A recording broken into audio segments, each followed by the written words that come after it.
So IT ఇండస్ట్రీలో work చేసే software employees మీరు గమనించారో లేదో కానీ ఇప్పుడున్న రీసెంట్ డేస్లో లాస్ట్ ఒక 3-4 ఇయర్స్ నుంచి మనం అబ్జర్వ్ చేస్తే ఎక్కువ మంది ఎంప్లాయీస్ ఒక 2 years or 3 years same company work చేసి చాలా వరకు షిఫ్ట్ అవుతున్నారు. దానికి రియల్ రీజన్స్ ఏంటి? ఎందుకు క్విట్ అవుతున్నారు? ఒక కంపెనీలో ఎందుకు లాంగ్ టైం వర్క్ చేయలేకపోతున్నారు? సో సింపుల్గా అయితే చాలామంది చెప్తారు శాలరీ హైక్ కోసం అయి ఉండొచ్చు అని చాలామంది చెప్తుంటారు. కానీ చాలా రీజన్స్ అయితే ఉన్నాయండి. మరి ఆ రీజన్స్ ఏంటో మీరు ఎవరైతే సాఫ్ట్వేర్ ఇండస్ట్రీలోకి వెళ్దాం అనుకునే వాళ్ళకి తెలియాలి, అండ్ ఆల్రెడీ వర్కింగ్ ప్రొఫెషనల్స్కైనా తెలియాలి ఎందుకు ఎక్కువ మంది క్విట్ అవుతున్నారు 2-3 ఇయర్స్ ఎక్స్పీరియన్స్. కానీ చాలా రీజన్స్ ఉన్నాయి. సో ఇది కూడా వన్ ఆఫ్ ది రీజన్, ఈ శాలరీ హైక్ కూడా.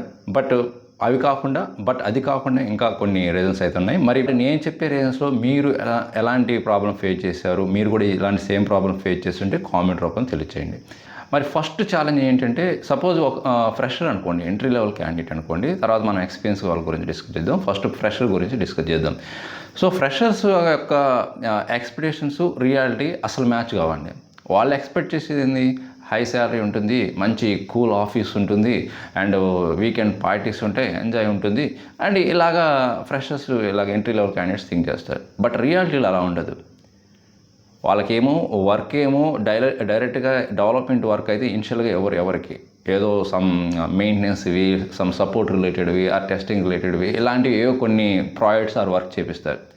అవి డైలీ రిపీటేటివ్ వర్క్ లానే ఉంటుంది, సేమ్ ప్రాసెస్. అంటే న్యూ స్కిల్ నేర్చుకోవడానికి అవకాశమే ఉండదు, సేమ్ వర్క్ ప్రాసెస్ ఉంటుంది. అండ్ అది కూడా ఎక్కువ టికెట్స్ ఇవ్వటము, లాంగ్ అవర్స్ ఎక్కువ వర్క్ చేయించుకోవడం, అండ్ ఈవెన్ వీకెండ్లో కూడా వర్క్ చేయించుకోవడం. ఫ్రెషర్సే కదా అని తక్కువ అంచనా వేసుకొని వీకెండ్లో కూడా వర్క్ చేయించుకోవడం, అది కూడా రిపీటెడ్ వర్క్ లానే ఉంటుంది. అంటే సమ్ టికెట్స్ వస్తుంటాయి, వాటిని సాల్వ్ చేయడం, సపోర్ట్ రిలేటెడ్ వర్క్.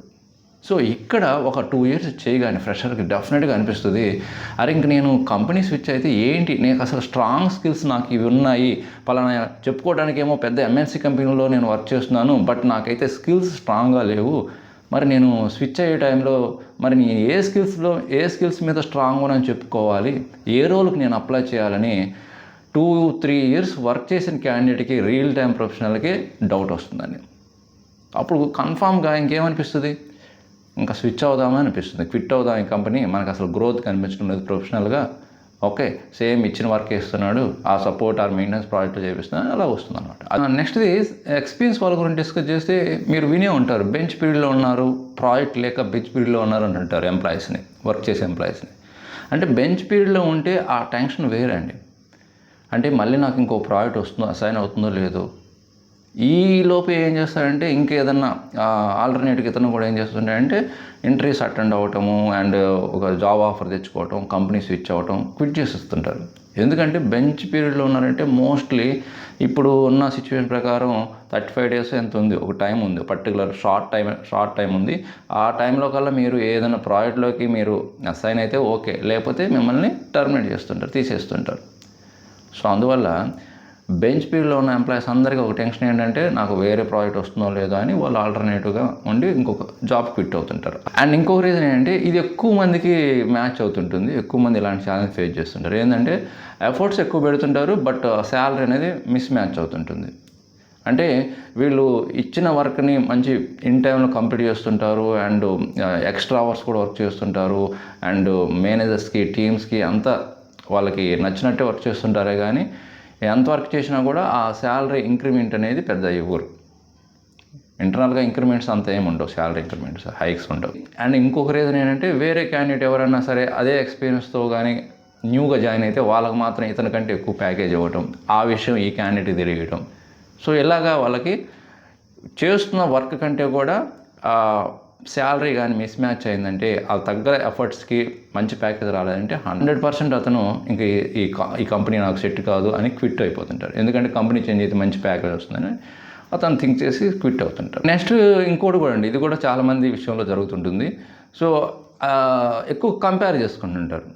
ఇప్పుడు అతని సర్కిల్లో, అతని నెట్వర్క్లో ఎవరైనా ఫ్రెండ్స్ కానీ ఉన్నారనుకోండి, ఒక అతను ఎవరైనా ప్రొడక్ట్ బేస్డ్ కంపెనీ జాయిన్ అయ్యాడు, ఇంకొక అతను ఏదైనా అబ్రాడ్ వెళ్ళారు, అండ్ ఇంకొక అతనికి ఏదన్నా మంచి ఇంటర్నల్గా మంచి హైక్స్ రావడం, శాలరీస్ రావడం. అంటే ఏదైతే గ్రోత్, ప్రొఫెషనల్గా గ్రోత్ ప్లస్ శాలరీ ఇంక్రిమెంట్ కానీ కనిపించిందంటే మీ ఫ్రెండ్ సర్కిల్లో, మీ సిబ్లింగ్స్లో, లేకపోతే మీకు తెలిసిన ఫ్రెండ్స్కి వెంటనే ఈ క్యాండిడేట్కి ఇంకా అనిపిస్తుంది, అది మంచి జాబ్ అయినా, మంచి స్టెబిలిటీ ఉంది, మంచి ప్రాజెక్ట్ ఉంది, శాలరీ కూడా బాగుంటే ఇంకా ఎక్కువ ఎక్స్పెక్ట్ చేస్తారనమాట. ఎందుకంటే అతను అబ్రాడ్ వెళ్ళి ఇన్ని లక్షలు సంపాదిస్తున్నాడు, ఇలాగా కంపేర్ చేస్తారు. అతను ప్రోడక్ట్ బేస్డ్ కంపెనీలో జాయిన్ అయ్యాడు, నేను ఎందుకు జాయిన్ కాకూడదు ప్రోడక్ట్ బేస్డ్ కంపెనీలో, ఇలాగా కంపేర్ చేసుకొని ఎంప్లాయీస్ ఏం చేస్తుంటారంటే ఆ కరెంట్ ఆ జాబ్కి క్విట్ అయ్యి మంచి గ్రోత్ కోసం, ఇంకా ఎక్కువ ప్యాకేజ్ కోసం ట్రై చేస్తుంటారనమాట. నెక్స్ట్ ఇంకొక కేటగిరీ వాళ్ళు ఉన్నారండి. వీళ్ళు ఏంటంటే ఏదో ఒక టూల్ మీద, ఇంటర్నల్ టూల్ మీద, దేని మీద వర్క్ చేస్తుంటారు.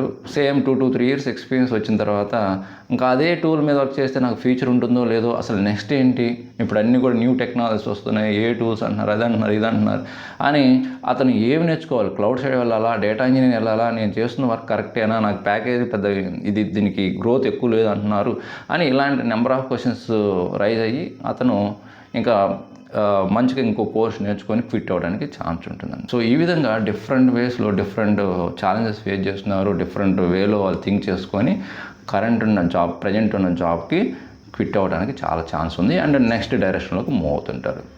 సో మీకు ఇంకా ఏదైనా స్టిల్ డౌట్ ఉండి మీ ఐటీ కెరీర్ గురించి కానీ కెరీర్ గైడెన్స్ కావాలనుకుంటే మన luckyhitap.com వెబ్సైట్లో కెరీర్ గైడెన్స్ ఆప్షన్ ఉంది, స్లాట్ బుక్ చేసుకోండి. అండ్ ఎవరైనా సరే ఇంటర్వ్యూ ప్రిపరేషన్ కానీ చూస్తున్నారంటే సో మన దగ్గర 45 days interview preparation program along with mock interest ఉంటుందండి. ఎవ్రీ వీకెండ్ మోక్ ఇంట్రెస్ట్ ఉంటుంది. సో మీరు మీ డీటెయిల్స్ని ఈమెయిల్ ఐడికి షేర్ చేయండి. మీరు ఫ్రెష్ అయినా ఎక్స్పీరియన్స్ అయినా ఎనీ టెక్నాలజీ మీద మనకి ఇంటర్వ్యూ ప్రిపరేషన్ ప్రోగ్రామ్ ఉంది. చాలా హెల్ప్ఫుల్ అనుకుంటున్నాను. ఈ కంటెంట్ నచ్చితే లైక్ చేసి అండ్ మీరు ఫస్ట్ టైం విజిట్ చేస్తే సబ్స్క్రైబ్ చేసుకోండి. ఇలాంటి మోర్ వీడియోస్ మీకు అప్లోడ్ చేస్తుంటాను. అండ్ మీ ఫ్రెండ్స్కి అండ్ సోషల్ మీడియా నెట్వర్క్ ప్లాట్ఫామ్లో కూడా షేర్ చేయండి. ఇన్ఫర్మేషన్ని చాలామందికి హెల్ప్ అవుతుంది. సో ఇంకొక మంచి యూస్ఫుల్ కంటెంట్తో మళ్ళీ కలుద్దాం. Thank you very much.